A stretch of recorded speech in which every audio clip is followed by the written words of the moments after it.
Hey, I'm off the beaten path again, and this is another episode I promised you guys with the previous episode I had with Clive. We were talking about his novels he wrote. In this episode, we're going to talk a little bit about his film career and how we've been working together on a couple of projects. Stay tuned, we'll be right back.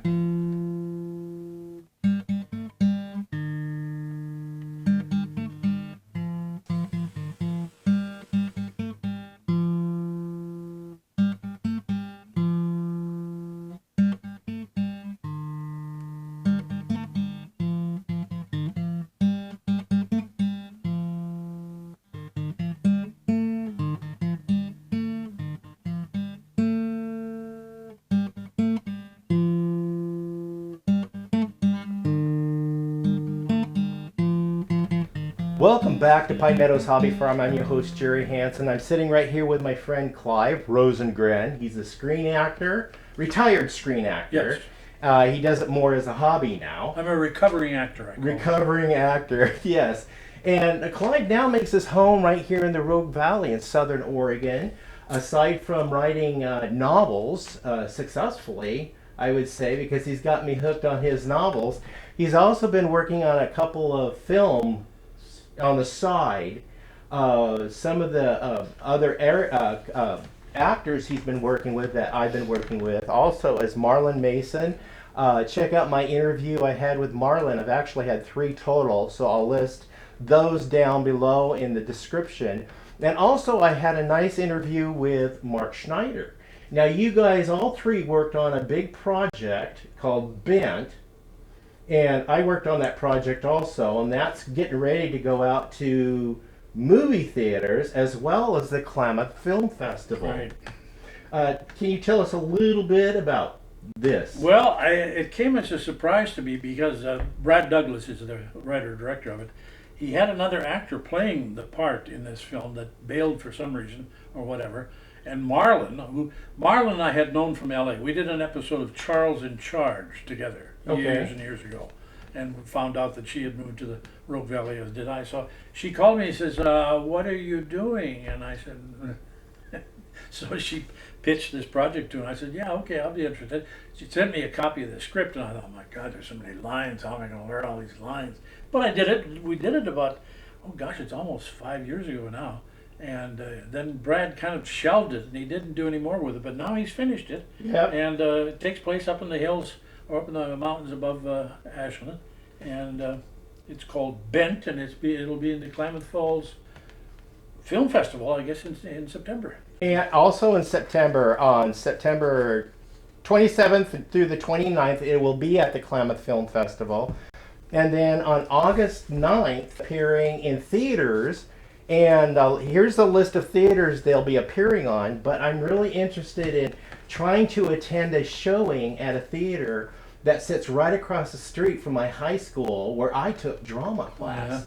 Yeah. And with that high school, when I took drama, I was actually cast in a Walt Disney movie from doing drama in that. It was Twister, Bull from the Sky. Some actor by the name of Ronald Reagan was in that movie. Oh, really? Yeah. Well, yours are claim to fame there, huh? Yeah, there was Willie Ames as a young kid, and then Larry Wilcox as a older teenager. So they were all in the film. Twister, Bull from the Sky. It was a Walt Disney film. But anyway, I really want to go over to Coos Bay North Bend and see the showing of that. That'd be fun. So August 9th, absolutely. August 9th is when that airs. It's going to be in Eureka, California, McKinleyville, Crescent City, Ashland, Oregon, Klamath Falls, Grants Pass, North Bend, Newport, Oregon, Seaside, Oregon, McMinnville, Oregon, Astoria, Oregon, and Chehalis, Washington. Have you ever been to McMinnville Air Museum? No. They have the Spruce Goose sitting there. Oh, really? Yeah, it's fascinating. I went through the Spruce Goose when I was down in Long Beach. Long Beach, yeah. It's pretty awe-inspiring. Oh, it's big. Yeah, I was pretty in awe of it too. So Bent, how I was connected to Bent is the director and one of the producers actually met me and found out that I know people and I know locations. So I was the location scout for the final shooting of this film, they needed a hospital scene. Right. So I get in the credits as location scout, if There you you go. will. There you go. I'm working with him, Brad Douglas, on a new project right now that they're in the progress of filming. He just texted me today to find 2 locations. I did a bunch of location finding, so we're going to be filming late August, September for that new project. The he's one that doing. Marlon is driving. Yes. Yeah. Yeah. She calls it driving Miss Crazy. Yes, with a little, and I told her, yes, driving Miss Crazy with a little sense of Weekend and Bernice's. Yeah. Yeah, it's a thriller. Yeah. Yeah. So, Bent is coming out, so look out for Bent. But I want to talk to you about your film career. Where did you go to film college at? Well, I didn't go to film college. I'm a South Dakota native, born and raised, and So was my mother. yeah, really. Yeah. And I went to Augustana College, which is now Augustana University, in Sioux Falls. And this was 1961, and of course Sputnik had come, and so everybody was going to be in science, right? That was the deal. So I was going to be a chemistry major until I flunked the final lab test. And I thought, well, maybe I better change my mind. So then I was going to be a political science major, but I got a D in an intro to political science. So I figured, that wasn't it. So then I gravitated into the English department. And during my sophomore year, on a whim, really, I wandered down to the Little Theater and auditioned for a production of South Pacific. And he put me in the chorus, and the cliche is true, I was bit by the bug. And I majored in it, and then got my MA in it in North Dakota State. Uncle Sam picked me up for 19 months, but then I moved to Minneapolis and started doing theater there. I was there for 10 years, and then moved to Cleveland for a couple of years, and then in 2004 came to California, and I spent a year at PCPA Theater Fest up in Santa Maria, and we were only there for a year, and then down to Hollywood we came in the fall of '85. I remember the day perfectly. It was the day that Rock Hudson died. Oh. And the Santa Anas were blowing, and I thought, what in the world am I getting myself into now? But I was able to get an agent, a commercial agent, and started doing stuff, and did whatever came along.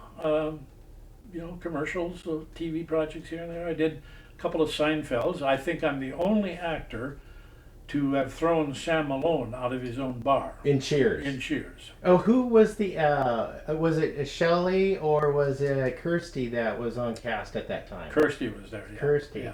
Yeah, she made she had a second home up here Yeah. too. Yeah.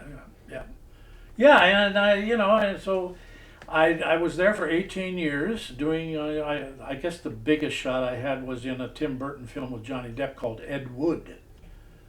I saw that. Did you? Yeah, I played the actual producer of Plan 9 from Outer Space was a guy by the name of Ed Reynolds, and I played him, and he came to collect the rent from Ed Wood, aka Johnny Depp, and he finds out that the Baptist Church has a lot of money, so he's going to make he makes this film based with their money. And of course Ed Wood doesn't know Ed Wood was arguably the worst director that Hollywood ever turned out. Right. It's a very great Hollywood story because the guy, he didn't have a clue how to make movies, but he wanted to make movies. And he's got this cult following. Yeah, now. I know, of course. Something that just came out while I was researching for this interview was on Ed Wood. Did you see where they found this guy who went to a yard sale or garage sale, picked up about 40 reels of movies, and in one of those reels was Ed Wood's final film. Really? That has not been released yet. Wow. He's getting ready to release it on DVD, and it was a skin flick. Yeah. Doesn't surprise me. Yeah. Yeah, so that was interesting little thing I did picked up while I was researching for this film. Yeah. So your character threw Ed Malone's character Ted Danson out of his own bar that he owned. Yeah, I played a character. He was an American League umpire. Yes. And Sam, he played, pitched for the Boston Red Sox, and Doug Aducci was his name. He comes in the bar, and he and Sam recognize each other, and Sam starts arguing a bad call that he had given him a few years prior when he was playing the Yankees. And he says, come on, that's 75. It's over, Sam. No, no, no, it's in the... And he finally gets so mad. He says, all right, that's it. You're out of here. And he stomps out of the bar. And the guy sinks down into a bar stool and he says, I don't know, it may have been a strike. I was going through a divorce that year. It was a lot of fun. That's cool. Speaking of baseball, you're a big fan, and you were friends. You are friends with Tom Hanks, Yep. who's a baseball fan. Yeah, we're both Cleveland Indian fans. And you guys, you appeared in one of his baseball movies, League of Their Own. Well, I did a TV version of it. Okay. They did a TV version of League of Their Own. I don't think I ever won day place, but I worked with him a couple of times. I did when I first got there. One of the first jobs there was a series on HBO called Tales from the Crypt. I remember that years ago. That various directors, celebrity directors, had used, and he cast me in that. And I worked with him on Dragnet, that thing he did with Dan Aykroyd. I had a nice little scene as a bartender, not a bartender, a bus driver. But unfortunately, it was cut and left on the cutting room floor. Oh, that happens a lot. I know, yeah. Yeah, I got disappointing. cut on the. I'm on cutting room floors a lot. Yeah. You also did. I saw your name on the credits of That Thing You Do. That Thing You Do, a film that he wrote, directed, and I play a Wisconsin cop. It's basically a walk-on. I walked through the camera. I had a nice little scene that the two of us did in one of the dressing rooms in the stadium there, but he cut it out. And I thought, when you're as you probably know, when you're cut out of something like that, you always, in retrospect, you want to say, "Can I have the film? Yes. Can I have the footage?" You know. But yeah, it was a little thing that we worked on one year. Oh, now going back, we talked about this in our previous episode when I was interviewing him on his books he wrote. He gave a little hint about becoming acquainted with Tom. You guys did theater together. We did. Back in the 70s at the Great Lakes Shakespeare Festival in Cleveland.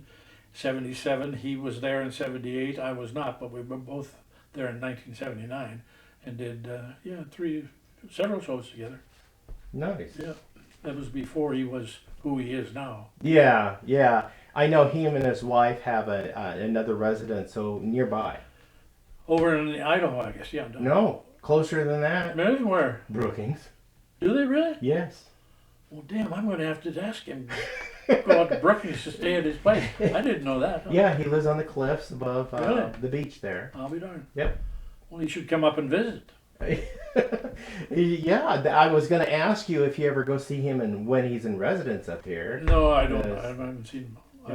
I was at his place in L.A. a couple of times, but I guess he's got a property in Greece he goes to Yes, now. yeah, he's all over the place. He can afford it. Yeah. Nice guy, down to earth. He seems like really down to earth. He's exactly how he is when he comes across on camera. He's not a, you have a lot of Hollywood stars, get reputations, this, that, the other, but nobody, you can't find anybody that has a bad word to say about Tom Hanks. He's just a nice guy. What would he say about you? I don't know. Well, we saw a little bit about what he said about you in the back of your book. Yeah. Yeah, he wrote a byline Yeah. on the back of Clive's novels. So check out those novels. I'll leave a list of them down below so you guys can order them. Plugging your novels again. Thank you. Thank you for reading them, by the way. My pleasure. Really, it was my pleasure. I really enjoyed them. Really thoroughly enjoyed them. Yeah, Eddie Collins, I'm having a lot of fun with him. And the characters around him. Mavis, his secretary. He's got a brassy blonde secretary called Mavis Warner. Kind of runs his office. Pulls his covers when he's being a bad boy and all that stuff. So, Yeah. Yeah. Good secretary to have around. Yeah. Not sure who's working for who in that Yeah, situation. Right. We met on set of a movie my first movie I ever was executive producer on. And it was Eve of May, and this is where Clive and I met for the first time. We were acting in the same scene together. A little drugstore up in somewhere. Gold Hill, Oregon. Gold Hill. Yeah.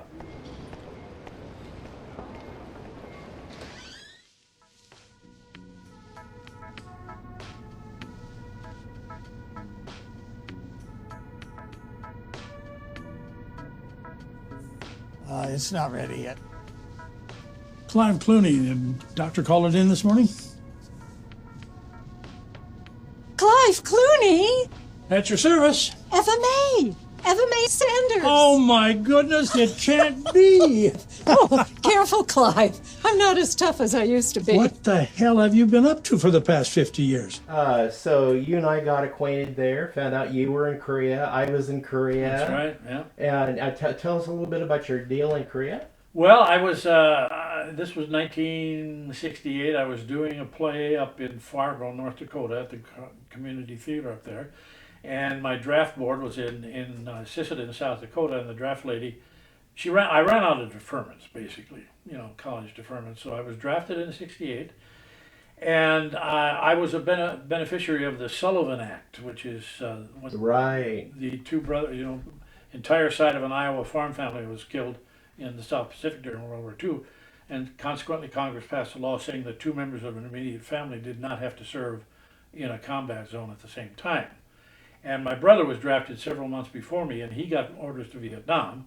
So when I was drafted, I thought, well, the Army's going to give me a good plush job, master's degree, Not so. 11 Bravo, infantry. Oh, I did 11 Bravo. 11 Bravo. 64 Charlie 10 and 36 Kilo. Driver. Yeah, vehicle operator. I was sent to Fort Polk, Louisiana. There were two brigades exclusively trained for Vietnam, and so all these guys were going, and I knew I wasn't going. So I've done some of the best acting I've ever done. Oh, doing the double timing and all that. So then they sent me to Fort Knox, Kentucky, to learn how to drive an armored personnel carrier, which were death traps in Vietnam because they had an aluminum hull, and so and then they sent me to Korea. This was early in '68, after the Pueblo was seized. I think there was a bit of a build-up over there. And at that time, the DMZ was being patrolled by the 2nd Infantry Division, 18 miles of it. So they couldn't send me up there. Because that's my division I was in. Yeah? 2nd Infantry Division, 2nd Aviation Battalion. Yeah, I was 2nd Infantry. And so they couldn't send me up there. And so then they screened my records and made a Remington Ranger out of me. Oh, clerk typist. Yep. Yeah. I was the 2nd Infantry Division Awards and Decorations clerk. Oh, there you go. And I had probably maybe one or two of the IBM electric typewriters in the division. I had an electric typewriter. Ooh, that because was I had handy. to type up these citations for the commanding general to sign, and they had to be error-proof. Flawless. Yeah. Yeah. So I sat there with my.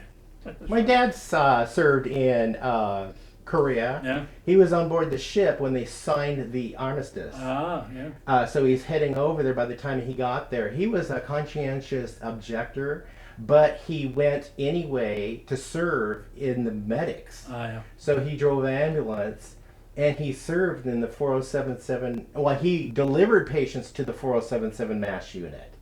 Now, I know MASH wasn't filmed there. When I was stationed there, I actually had to drive a truck that had a portable air traffic control tower on the back, because we were in an aviation battalion up at Camp Casey, Korea, about 9 miles from North Korea. And I'd have to take the truck up to an airfield where our helicopters can practice crash landing. And it was the 4077 MASH unit's landing strip. Really, yeah. Yeah, and I found out, I got to see the original 4077 MASH unit. Got to see Rosie's Bar really is across the street from it. Yeah. And I heard a rumor in the series MASH, the gal who played Rosie was Rosie they imported from Korea to play herself. Oh, really? That's what I heard. Yeah. Makes sense, huh? Yeah. Yeah. But that was a fun. Then I was in a movie while I was in Korea. I did a few plays when I was in Korea, too. I was in a movie with Jacqueline Bisset, Omar Sharif. No, I think it was Omar. Jacqueline Bisset, Richard Roundtree was in it. It's called Incheon. It was a long movie. Yeah, I know of that. I don't know if I. Yeah. Yeah. Yeah. I was just facing the crowd. I was a troop. I was just marching by the camera. That's all I did in that movie. But that was fun, and my claim to fame for being in a movie overseas. Yeah. Did you ever go out of the United States to film? No, never have. It was all around L.A. Yeah, L.A. I did a play in Saskatoon, Saskatchewan one time. All right. But no, it was all around L.A. Yeah. Okay. Yeah, I did. I did 3 movies. No, I take that back. I did do a film called. It was written by Thomas up in Livingston, Montana. Keep the Change, it was called. I remember. Flew me up to Livingston, Montana. I played a guy at a pool hall, but I met Jack Palance. Oh, okay. They all put us all up in a B&B up there, and I'm sitting there in the common area while I'm watching the Dodgers game one day, and up the stairs walks Jack Palance. We sat and we watched the ball game together. Nice. Yeah. Nice. So you guys could hang out with the A-listers. Yeah. William Peterson was the lead in that film, based on it was a Thomas McGuane novel called Keep the Change. Okay. And that was in Montana. Yeah, Livingston, Montana. Never been heard of. Haven't seen a diamond residual, so it's stuffed away somewhere. Oh no, we'll have to dig it up, see if it's on a B movie somewhere. That's probably somewhere, yeah. I got a collection of B movies. Yeah. You know those sci-fi B movies? Probably Ed Wood movies. Yeah, sure. I'm sure. Probably I'll have to look into that, because what was the name of the movie you were in? And the movie you played the producer in? Ed Wood. Yeah, it was Ed Wood, but what was the name of the movie he made? It was Plan 9 from Outer Space. Planet 9. Plan 9. Plan 9. I'll have to look, because I have a bunch of B-rated sci-fi. Oh yeah, that's available. You can watch that, and it's as bad as it was in the film. Yeah, these all are. They're just classic, because that's why I say it's a cult following. Camp following. Yeah. Fine. So we got some other projects we got coming up, or you got coming up. Your next project you're working on? Brad Douglas, he made a film called Bad Fish. That's the one that's going out now. You're in that one. No, I'm not in that. But he said that he's written a part for me in a sequel. That he says he has. I heard he was making a sequel. Yeah, he says he's written a script. He's got a part for me. I don't know. Yeah, Bad Fish will be out, going out to. That's the one where the list you had, right? Yeah, that's Bad Fish. It's Yeah. going out to all the theaters here coming up. Yeah, I don't know if he's got a schedule yet for Bent.